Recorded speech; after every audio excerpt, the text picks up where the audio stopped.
राजाधिराज सद्गुरुनाथ महाराज की जय। श्री गुरुदेव दत्त।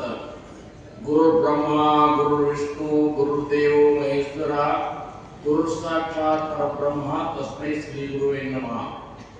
ಸದಾನಂದ ಸದ್ಗುರು ಭಾವರಾಜ ಯೋಗಿ ರಾಮನಂದ ಅವತರಿಸಿದೆ ಭಕ್ತರ ಉದ್ಧಾರಕ್ಕಾಗಿ ತ್ರೈಲೋಕ್ಯದೊಡೆಯನಿಗೆ ಸದ್ಭಕ್ತರು ನಿಮ್ಮ ಕೀರ್ತಿಯನ್ನು ಕೂಗಿ ನಮಸ್ಕಾರ ಗುರುರಾಯ ಶ್ರೀರಾಮಚಂದ್ರ ಯೋಗಿ, ನಮಸ್ಕಾರ ಗುರುರಾಯ ಶ್ರೀರಂಗ ಯೋಗಿ. ಜಯ ಜಯ ರಘುವೀರ ಸಮರ್ಥ. ಪ್ರಥಮದಲ್ಲಿ ಸಂಪ್ರದಾಯದ ಮೂಲ ಪುರುಷರಾಗಿರುವಂತಹ ಸದ್ಗುರು ಸಮರ್ಥ ಗುಡ್ಲಿಂಗಜಂಗಮ ಮಹಾರಾಜರ ದೇವಿ ಚರಣಾರವಿಂದಗಳಿಗೆ ನನ್ನ ಅನಂತ ಅನಂತ ಕೋಟಿ ದಂಡವತ ಪ್ರಣಾಮಗಳನ್ನು ಸಲ್ಲಿಸಿ,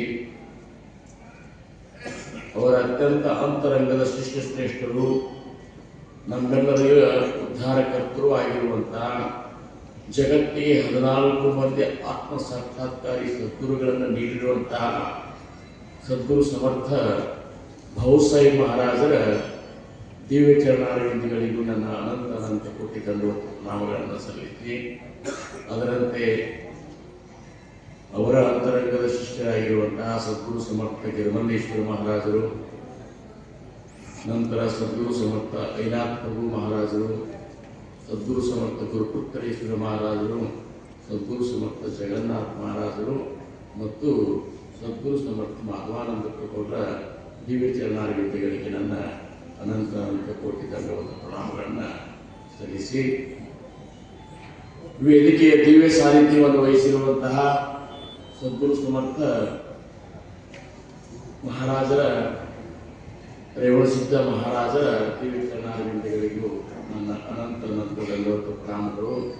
ವೇದಿಕೆ ಮೇಲೆ ಉಪಸ್ಥಿತರಿರುವಂತಹ ಎಲ್ಲ ಮಹಾತ್ಮರ ಚರಣಾರವಿಂದಗಳಿಗೆ ವಂದಿಸಿ, ಇಂಥ ಒಂದು ಮಹಾನ್ ಸಭೆಯನ್ನು, ಬ್ರಹ್ಮಸಭೆಯನ್ನು ವ್ಯವಸ್ಥಿತ ರೀತಿಯಿಂದ ನಡೆಸಿಕೊಂಡು ಹೋಗುತ್ತಿರುವಂತಹ ನಮ್ಮ ಶಂಕರಪ್ಪ ಮಹಾರಾಜರಿಗೂ ನಾನು ಸಾಷ್ಟಾಂಗ ನಮಸ್ಕಾರಗಳನ್ನು ಸಲ್ಲಿಸ್ತೇನೆ.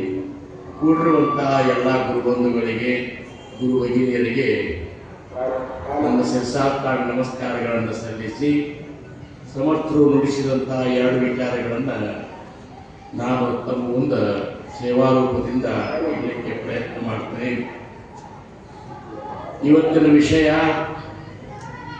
ದೇವಶೋಧನ ನಿರೂಪಣ.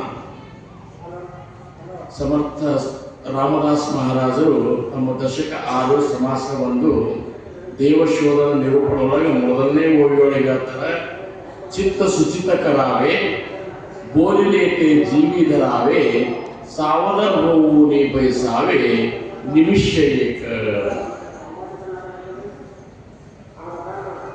ಈ ಸಮಾಸ ಎಂಥದ್ದಲ್ಲ, ನಮ್ಮ ಜೀವನದ ಒಂದು ಸತ್ಯವನ್ನು ನಾವು ಸಾಕ್ಷಾತ್ಕಾರ ಮಾಡ್ಕೊಳ್ಬೇಕಾಗಿರುವಂತಹ ಸಮಾಸ ಇದು. ಈ ಸಮಾಸದೊಳಗೆ ಒಂದು ಕಡೆ ಸಮರ್ಥರಂತಾರ, ಮುಖ್ಯ ದೇವಾಸಿ ಜಾಣಾವೆ ಜನ್ಮ ಸಾರ್ಥಕತೆ ಕರಾವೆ ನ ಕಡೆ ತರಿ ಸತ್ಸಂಗ ಧರಾವೆ ಮಂಜೆ ಕರೆ. ಅಂದ್ರೆ ಸಮರ್ಥರ ಅಭಿಪ್ರಾಯದೊಳಗೆ ಮುಖ್ಯ ದೇವರನ್ನು ನೀನು ತಿಳ್ಕೊಂಡ್ರೆ ಮಾತ್ರ ನಿನ್ನ ಜನ್ಮದ ಸಾರ್ಥಕತೆ ಆಗ್ತದೆ. ಇಂಥ ಅಮೂಲ್ಯವಾದಂತಹ ಮನುಷ್ಯ ಜನ್ಮಕ್ಕೆ ನಾವು ನೀವೆಲ್ಲ ಬಂದಾಗ ನಿಜವಾಗಿಯೂ ನಮ್ಮ ಮನುಷ್ಯ ಜನ್ಮದ ಧ್ಯೇಯ ಏನಪ್ಪ ಅಂದ್ರೆ ನಮ್ಮ ಸ್ವರೂಪವನ್ನು ಸಾಕ್ಷಾತ್ಕಾರ ಮಾಡ್ತೇವೆ. ಅದಕ್ಕೆ ಭಾವಸಾಯಿ ಮಹಾರಾಜರಂದ್ರು ಇದು ಸ್ವರೂಪ ಸಾಕ್ಷಾತ್ಕಾರ ಸಂಪ್ರದಾಯ.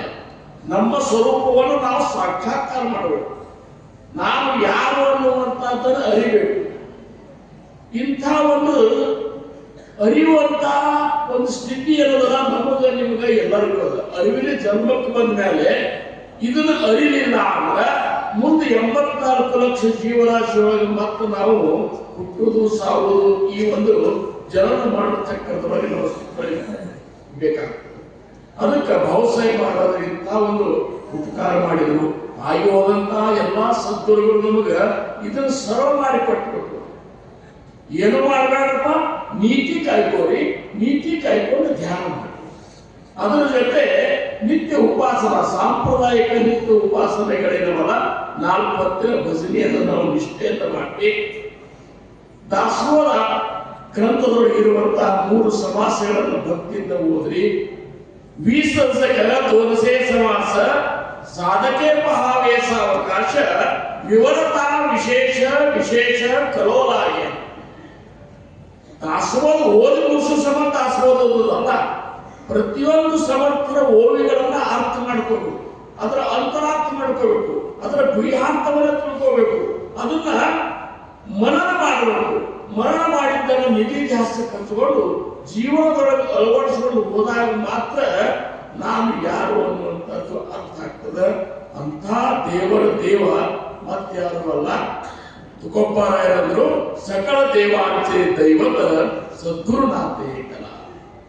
ಎಲ್ಲಾ ದೇವರ ದೇವ ಯಾರಪ್ಪ ಅಂದ್ರ ನಮಗ ಅನುಗ್ರಹ ಮಾಡಿದಂತ ಆ ಸದ್ಗುರುನಾಥ. ಅದಕ್ಕೆ ಗುರು ಬ್ರಹ್ಮ, ಗುರು ವಿಷ್ಣು, ಗುರು ದೇವೋ ಮಹೇಶ್ವರ, ಗುರು ಸಾಕ್ಷಾತ್ ಪರಬ್ರಹ್ಮ. ವಿಮಲ ಬ್ರಹ್ಮನ ಒಂದು ಸ್ಥಿತಿ ಏನದಲ್ಲ, ಅದು ನನ್ನ ಸದ್ಗುರುನಾಥನ ಸ್ಥಿತಿ ಅದ. ಎಲ್ಲಾ ದೇವರ ದೇವ ಯಾರು? ನಮ್ಮ ಸದ್ಗುರುನಾಥ. ರಾಮಕೇಲ ಬ್ರಹ್ಮಜ್ಞಾನಿ, ವಶಿಷ್ಠ ಮುನಿ ತಾರಕ. ತುಕೋಬಾರಾಯರಂತಾರ ರಾಮ ನಮಗೆ ದೇವರು ಹೌದಲ್ಲ, ಅವಗೂ ಒಬ್ರು ಗುರು ಇದ್ದಾರೆ. ಯಾರಂದ್ರೆ ವಶಿಷ್ಠ ಮಹರ್ಷಿಗಳು. ಕೃಷ್ಣ ಗುರು ಸಂದೀಪನ, ಕೃಷ್ಣನು ನಮಗೆ ದೇವರು. ಆ ಕೃಷ್ಣನಿಗೂ ಒಬ್ಬರು ಗುರು ಇದ್ದಾರೆ, ಯಾರು? ಸಂದೀಪನ ಋಷಿಗಳು. ತುಕಾಮಣೆ ಸದ್ಗುರು ಸೇವಾ ಸಕಲ ದೇವಾ ವರಿಷ್ಠ. ಕಾರಮಾನಂದರು ಸದ್ಗುರುನಾಥನ ಸೇವೆಯನ್ನು ಮಾಡು, ಅನನ್ಯವಾಗಿ ಶರಣಾಗಿ ಮೊದಲ ಅನನ್ಯವಾಗಿ ಶರಣಾಗತನಾಗಿ ಸದ್ಗುರುವಿನ ಅಖಂಡ ಸೇವೆಯನ್ನು ಮಾಡಿದ್ದಾರೆ. ಗುರು ಸಂತೋಷಗೊಂಡ್ರೆ ಮಾತ್ರ ನಮ್ಮ ಒಂದು ಸ್ವರೂಪದ ಸಾಕ್ಷಾತ್ಕಾರ ಆಗ್ತದಂತಾಗಿ ನಾವು ಓದಿದ್ರು ಆಗುವುದಿಲ್ಲ, ಕೇಳಿದ್ರು ಆಗುವುದಿಲ್ಲ. ಇದ್ರ ಜೊತೆ ಸದ್ಗುರುನಾಥ ಸಂತೋಷಗೊಳ್ಬೇಕಾದ್ರೆ ನಾವು ಹೆಂಗ ಬದುಕಬೇಕು ಅಂತ ತಿಳ್ಕೊಂಡು ಆ ರೀತಿ ಬದುಕುವುದು ಬಿಟ್ಟದ. ಆ ಒಂದು ಸಾಧಕರಿಗಾಗಿ ಒಂದು ನಿಯಮಾವಳಿಗಳನ್ನು ಹಾಕ್ಯಾರ ಸಮರ್ಥರು. ದಾಸೋಹದೊಳಗೆ ದಶಕ 11 ಸಮಾಸ 3 ಸಿಕ್ಕವನ ನಿರೂಪಣ ಅಂತ ಮಾಡ್ಯಾರ. ನಾವು ಹೆಂಗ ಬದುಕಬೇಕನ್ನೋದು ಬಹಳ ಮುಖ್ಯದ. ನಾವು ನೀವುಗಳೆಲ್ಲ ಗುರುವಿನಿಂದ ಉಪದೇಶ ತಗೊಂಡ ಸಾಧಕರು. ನಮ್ಮನ್ನ ನೋಡುವ ದೃಷ್ಟಿ ಜಗತ್ತ ಬೇರೆ ದೃಷ್ಟಿಯಿಂದ ನೋಡ್ತಿರ್ತದ. ಇವರು ಸದ್ಗುರು ಶಿಷ್ಯರಪ್ಪ ಅಂತ ಹೇಳಿ ನಮ್ಮನ್ನ ಅಂತ ಒಂದು ಗೌರವಾನ್ವಿತವಾಗಿ ನಮ್ಮನ್ನು ನೋಡ್ತಿರ್ತಾರೆ ಅಂದಾಗ ನಮ್ಮ ಇರುವಿಕೆ ಹೆಂಗಿರ್ಬೇಕು. ಸಮಾಜದೊಳಗ ಇಷ್ಟೊಂದು ಪವಿತ್ರವಾದಂತಹ ಜೀವನವನ್ನು ನಾವು ನಡೆಸಬೇಕಲ್ಲ, ಆ ಪವಿತ್ರತೆ ಮೈಗೂಡ್ಬೇಕಾದ್ರ ಅದಕ್ಕೆ ಅಖಂಡ ನಾಮಸ್ಮರಣೆ ಬೇಕಲ್ಲ. ನಾಮಸ್ಮರಣೆ ನಿರಂತರ ತೇಜಾನಾವೇ ಪುಣ್ಯ ಶರೀರ. ನಮ್ಮ ಈ ಶರೀರ ಪುಣ್ಯ ಶರೀರ ಆದಾಗ ಅಖಂಡ ನಾಮಸ್ಮರಣೆ ಮಾಡಬೇಕು. ಶಾನತ ಬೋಲತ ದಂಧ ಕರಿತ ಖಾತ ಜೇವಿತ ಸುಖಿ ಓತ ನಾನಾ ಉಪಭೋಗ ಭೋಗಿತ ಅನುಭವಿಸುವುದೇ ಅಂತ ಸಮರ್ಥರು. ಹರ್ಷಕಾಳಿ, ವಿಷಮಕಾಳಿ, ಪರಮಕಾಳಿ, ಪ್ರಸ್ತಾವಕಾಳಿ, ಸರ್ವಕಾಳಿ ನಾಮಸ್ಮರಣ ಸಕರಾವೆ. ಉಪರಾಜ್ಯ ನಾಮಾಸಾಗಿ ವಾಲ್ಮೀಕ ತಲ್ಲಾವುಟಿ ಭವಿಷ್ಯವದ ಶತಕೋಟಿ ಚರಿತ್ರ ರಘುನಾಥ. ಎಷ್ಟು ನಾಮದ ಬಗ್ಗೆ ಹೇಳ್ಯಾರಂದ್ರೆ ಕೇವಲ ಆ ಒಂದು ನಾಮದ ಬಗ್ಗೆ ಇತ್ತ. ಆ ನಾಮಗಳ ಹಿರಿಯವರು ಯಾರು ಅಲ್ಲ, ನಮಗೆ ಅನುಗ್ರಹ ಮಾಡಿದಂತಹ ನಾಮಿ. ಅದರೊಳಗೆ ನಾಮಿ ಯಾರಿದ್ದಾರಂದ್ರೆ ಅವರೇ ನಮ್ಮ ಸದ್ಗುರುನಾಥ ಇರ್ತಾರೆ. ಅವರು ಸಂತೋಷಗೊಳ್ಬೇಕಾದ್ರೆ ಅಖಂಡ ನಾಮಸ್ಮರಣೆ. ಈ ಸಂಪ್ರದಾಯದ ಒಂದು ಇತಿಹಾಸವನ್ನು ನಾವು ನೋಡಿದ್ರೆ ಗುರುಲಿಂಗಯ್ಯ ಮಹಾರಾಜರು ದಿನಕ್ಕೆ 9 ತಾಸಿನಂತೆ 36 ವರ್ಷ ಸಾಧನ ಮಾಡಿದರು. ಅವರ ಶಿಷ್ಯರಾದಂತಹ ಭಾವುಸಾಹೇಬ್ ಮಹಾರಾಜರಿಗೆ ಆಜ್ಞೆ ಮಾಡಿದ್ರು, ಭಾವರಾಯ ನಾಮಸ್ಮರಣೆ ದಿವಸಕ್ಕೆ 9 ತಾಸಿನಂತೆ ನಾಮಸ್ಮರಣೆ ಮಾಡಪ್ಪ ಅಂತೇಳಿ 12 ವರ್ಷ ನಾಮಸ್ಮರಣೆ ಮಾಡಲ್ಲ. ಭಾವರಾಯರು 12 ವರ್ಷ ದಿವಸಕ್ಕೆ 9 ತಾಸು ನಾಮಸ್ ಕಲ್ಪನೆ ಮಾಡ್ಕೊಳ್ಳಿಕ್ಕೂ ಆಗುವುದಿಲ್ಲ. 1 ತಾಸು ಕೊಡ್ಲಿಕ್ಕೆ ನಾವು ಎಷ್ಟೋ ಕಸಿಬಿಸಿ ಮಾಡ್ಕೋತೀವಿ. ದಿವಸಕ್ಕೆ 9 ತಾಸು ನಾಮಸ್ಮರಣೆ 12 ವರ್ಷ ಮಾಡಿ ಗುರುಲಿಂಗಯ್ಯ ಮಹಾರಾಜರಂತ ಹೋಗಿ, ಮಹಾರಾಜ್ ನಿಮ್ಮ ಆಜ್ಞಾ ಪ್ರಕಾರ 12 ವರ್ಷ ನಾಮಸ್ಮರಣೆ ಮಾಡಿದ್ರಿ ಅಂದ್ರೆ ಭಾವರಾಯ ಇನ್ನು 12 ವರ್ಷ ಮಾಡಿ. ಮತ್ತೊಂದು ಮಾತೇ ಇಲ್ಲ. ಮತ್ತೆ 12 ವರ್ಷ ಇದೇ ರೀತಿ 9 ತಾಸು ಅಂತ 12 ವರ್ಷ ನಾಮಸ್ಮರಣೆ ಮಾಡಿದ್ರು. ಮತ್ತೆ ಹೋಗಿ ಹೇಳ್ತಾರ, ಗುರುನಾಥ ನಿಮ್ಮ ಆಜ್ಞಾ ಪ್ರಕಾರ 12 ವರ್ಷ ಮಾಡಿ. ಇನ್ನ 12 ವರ್ಷ ಮಾಡಬಹುದೇ? ಕಲ್ಪನಾ ಮಾಡ್ಕೊಳ್ಳಿಕ್ಕಾಗ್ತದೆ. 36 ವರ್ಷ ನಾಮಸ್ಮರಣೆ ಮಾಡಿದಾಗ ಹುಲ್ಲಿಂಗಂಗ ಮಹಾರಾಜ ಎಷ್ಟು ಸಂತೋಷ ಆಯ್ತು. ಭಾವರಾಯ ನೀ ಅಂದದಾಗ್ತದೆ, ಪಾರಂದ್ರ ಪಾರ ಆಗ್ತದೆ, ಪೋರಂದ್ರ ಪೋರ ಆಗ್ತದೆ ನೋಡು ಅಂತೇಳಿ ತಮ್ಮ ಮೈಮೇಲಿನ ಕಂಬಳಿಯನ್ನ ಬಹುಸಾಯಿ ಮಹಾರಾಜರನ್ನು ಜಾಡಿಸಿ ಇದು ಜಗತ್ತಿನ ತುಂಬ ಭಕ್ತಿ ಬೆಳೆಸ್ತಂದ್ರು ಅಂತ ಹೇಳಿ ಆ ಗುರುನಾಥನ ಒಂದು ಕೃಪಾಶೀರ್ವಾದ ಅಂತೇಳಿ ನಮ್ಮ ಈ ಒಂದು ಇಂಚಿಗಿರಿ ಸಂಪ್ರದಾಯ ಜಗತ್ತಿನ ಮೂಲೆ ಮೂಲಿ ಒಳಗೆ ಇದು ತನ್ನ ಒಂದು ಇರುವನ್ನ, ತನ್ನ ಒಂದು ಪ್ರತಿಭೆಯನ್ನ, ತನ್ನ ಒಂದು ಆತ್ಮ ಸಾಕ್ಷಾತ್ಕಾರ ಮಾಡುವಂತ ಹಾದಿಯನ್ನು ತೋರಿಸ್ಕೊತ ಬರ್ತದೆ. ನಾ ಮೊನ್ನೆ ನೋಡಿದೆ ಮೊಬೈಲ್ನಾಗ 5 ದೇಶದಿಂದ ಇಲ್ಲಿ ಬಂದ ಮಹಾರಾಜರ ದರ್ಶನಕ್ಕೆ ಹೋಗಿದ್ರು. 5 ದೇಶದವರು ಬಂದಿರಬೇಕು ಅಂತ ನೋಡಿದೆ. ಅವರು 5 ದೇಶದವ್ರು ನಿಂತು ಭಜನೆ ಮಾಡಿದ್ರ ನಮಗ ಆ ರೀತಿ ಭಜನೆ ಮಾಡ್ಲಿಕ್ಕೆ ಬರುದಿಲ್ಲ ಅಂತ ಆ ಪದ್ಧತಿನ ಆ ರೀತಿ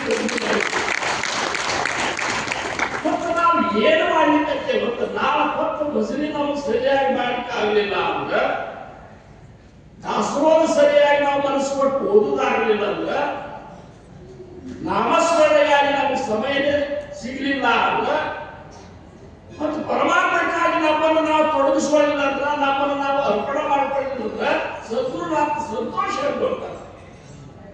5,000 ಎಕರೆ ಜಮೀನು ಇರುವಂತಹ ಸದ್ಗುರು ಸಮರ್ಥ ಬಹುಸಾಯಿ ಮಹಾರಾಜರು ಪರಮಾತ್ಮ